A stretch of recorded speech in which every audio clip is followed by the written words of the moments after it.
حادثة بيت محمد طيب خنجي تعتبر من أكثر الحوادث مأساوية في تاريخ البحرين بسبب عدد الضحايا الكبير اللي وصل إلى 83 شخص أغلبهم من النساء والأطفال.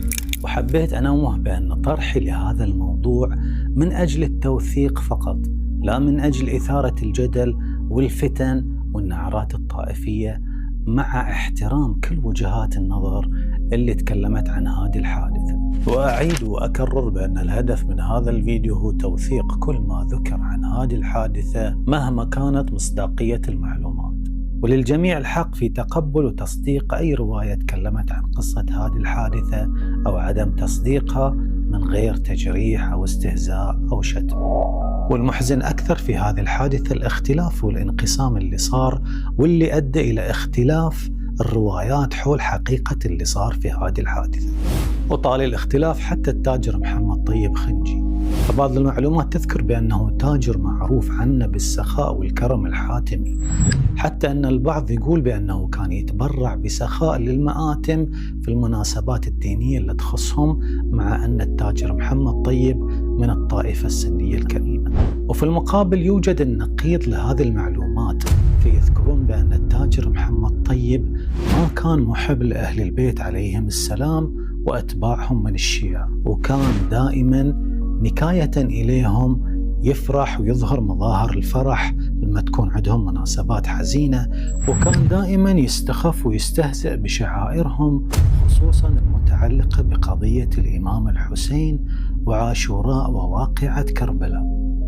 وإنه كان يوزع الصدقات في يوم 10 من المحرم في كل سنة فرحا وسرورا واستبشارا وشماتة بمصيبة الإمام الحسين عليه السلام، وعنادا في الشيعة وشعائره.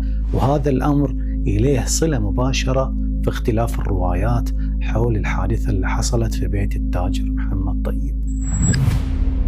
والرواية الثانية اللي تناقلتها الناس في وقت حصول الحادثة اختلفت عن الرواية الرسمية في الكثير من التفاصيل، وتتكلم هذه الرواية حسب ما اتفق عليه الناس في أغلب تفاصيلها بأن اللي حصل كان عبارة عن إعجاز وكرامة وخسف أصاب الناس بسبب استهزائهم بالإمام الحسين ويوم عاشوراء وفرحهم وسرورهم في هذا اليوم اللي استشهد فيه الإمام الحسين عليه السلام. وفي السنة اللي صارت فيها الحادثة سنة 1935 ميلادية، قرر التاجر محمد طيب يسوي زواج ابنه في 10 محرم. والأول كانت مراسم الزواج مو يوم واحد فقط، كانت عدة أيام يكون فيها الفرح والاحتفال بمناسبة هذا الزواج. وسووا بمناسبة زواج ابنه تجمع وحفل حضره المدعوون من أقاربه ومعارفه للاحتفال بزفاف ابنه. وكانت توجد فرقة دق الطبول والطيران والأهازيج والفرح في 10 محرم. ويقال بأن محمد طيب تمادى في استهزائه بالإمام الحسين، بحيث أخذ بعض رؤوس الذبائح اللي كانت تعد للولائم بمناسبة زواج ابنه ووضعها على بعض الأخشاب ورفعها وشبهها مستهزئا برأس الإمام الحسين وأصحابه وأهل بيته بعد ما قتل في واقعة كربلاء، وسط ضحكات الحاضرين واستهزائهم. وكذلك يقولون بأن الرؤوس لما وضعت في القدور علشان تطبخ للوليمة بمناسبة زواج ابنه صار يشبهها مرة ثانية بأن هذه رؤوس الحسين وأهل بيته وأصحابه. وفي صبيحة يوم 10 وتزامنا مع خروج المواكب بهذه المناسبة في المنامة وفي عدة قرى، كان التاجر محمد طيب يوزع الصدقات على الفقراء والمساكين بمناسبة زواج ابنه. ويقال بأن محمد طيب جلب فرقة تمثيلية من الشباب كانوا يستهزئون ويمثلون واقعة كربلاء بشكل ساخر، وهم يتطنزون ويمثلون شخص يمثل الإمام الحسين وشخص آخر يقتل الإمام الحسين بشكل ساخر وكوميدي، وسط ضحكات وسرور الحاضرين الهستيرية على اللي قاعدين يسوونه من كوميديا وهم يمثلون واقعة كربلاء ومقتل الإمام الحسين.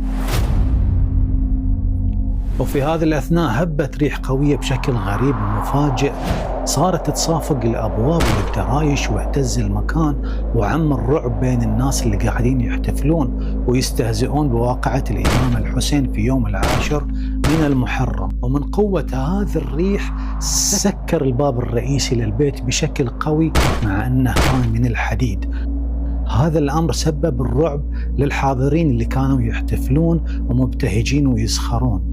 ومع هبوب هذه الرياح القوية اللي سكرت الباب الرئيسي بشكل قوي، ظهر مثل النور أو البرق انتشر في المكان، أصاب الحاضرين بمثل الخسف. فاللي كانوا يضربون الطيران التصقت أياديهم في الطيران، واللي كانوا مبتهجين ويفرحون التصق بعضهم في الأرض، وبعضهم صار مشوه، وبعضهم ظهرت في وجهه مثل الحروق من أثر هذا النور اللي طلع وانتشر وصار بين الناس، يتركهم ما بين قتيل وجريح.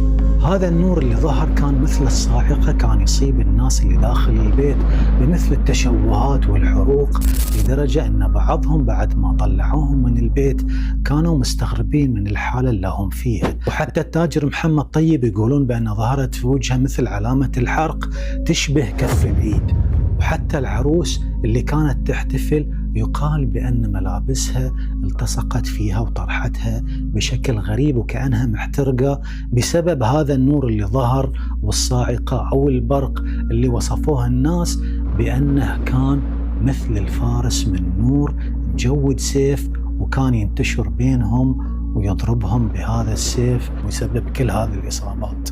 ويقولون أن بعض الناس اللي نجوا من هذه الحادثة شبهوا هذا النور اللي نزل لهم مع هبوب الرياح القوية بالفارس النوراني اللي كان راكب على حصان وحامل سيف، وكان يضربهم بهذا السيف ويتركهم ما بين جريح وقتيل. شبهوه بأن هذا هو الإمام علي. ويقولون بأن فتاة كان عمرها 8 سنوات كانت حاضرة مع خالتها لاستلام الصدقات، وصارت داخل البيت وقت اللي هبت هذا الرياح وتسكر الباب، وظهر هذا الشكل النوراني اللي على هيئة فارس وحامل سيف. شافته هذه الفتاة واللي نجت من هذه الحادثة بسبب دخولها الله يعزكم إلى داخل الحمام، ولكن أصابتها إصابة في رجولها تركتها مقعدة إلى آخر حياتها لما توفت قبل كم سنة مو من زمان. ذكرت هذه الفتاة القصة بهذه التفاصيل وتكلمت عن هذا النور اللي ظهر، وقالت بأن هذا الشكل النوراني يشبه الإمام علي.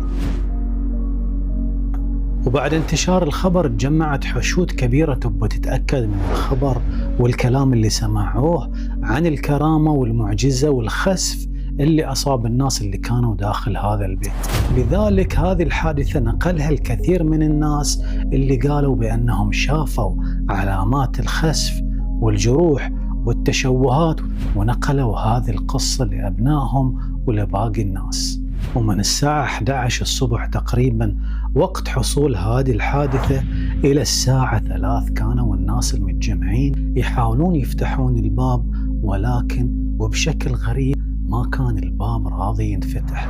بشكل غريب كان الباب مو راضي ينفتح.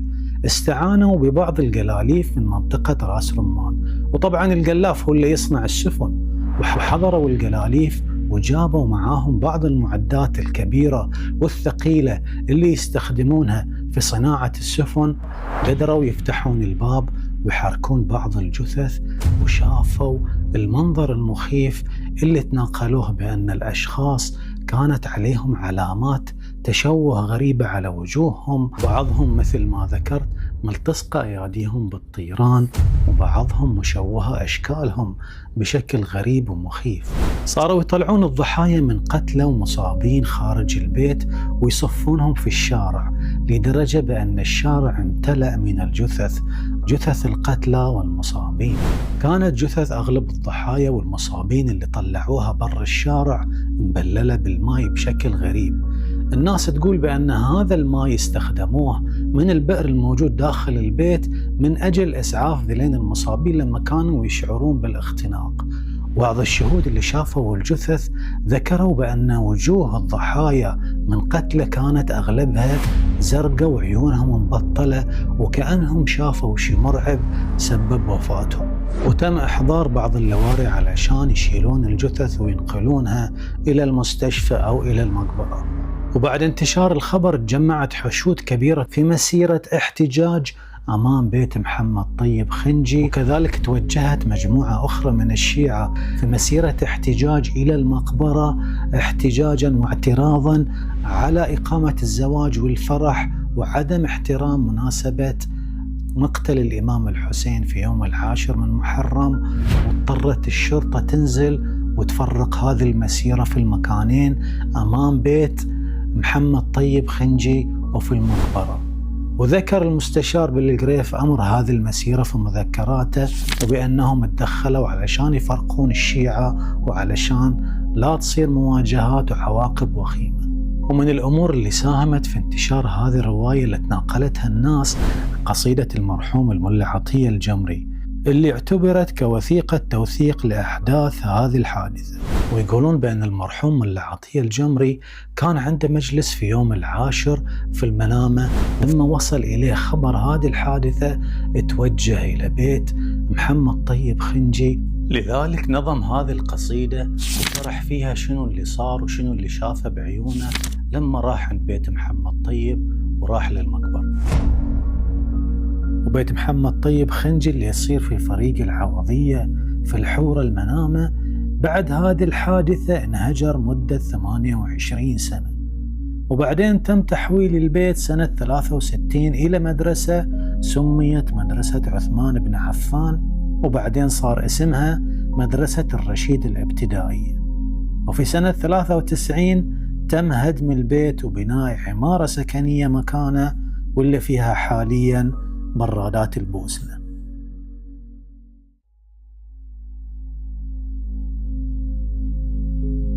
ويعتقد بعض الناس والكثير من الحسابات أن بيت محمد طيب هو البيت القديم اللي ملاصق إلى مستشفى شفاء الجزيرة اللي في المنامة، ولكن هذا البيت هو بيت عبد العزيز لطف الله خنجي.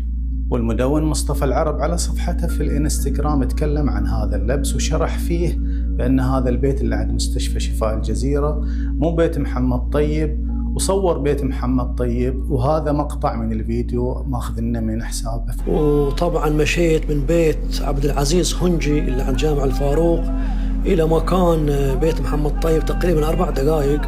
هذا على يسارنا مكان البيت اللي تحول إلى بناية، شكل ما أخبرني الحاج أحمد عبد الواحد خنجي بأن البيت تحول إلى بناية تجارية فيها برارة البوسنة. وهذا شارع الحورة وأمامنا مجمع الشيراتون.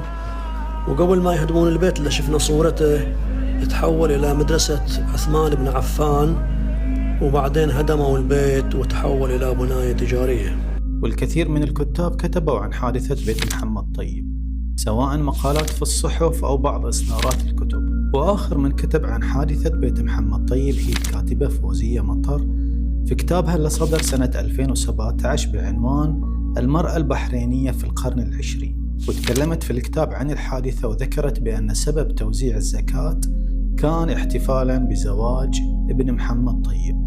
هذا الأمر اللي أنكرته الرواية الرسمية والكثير ممن تبنوا الرواية الرسمية.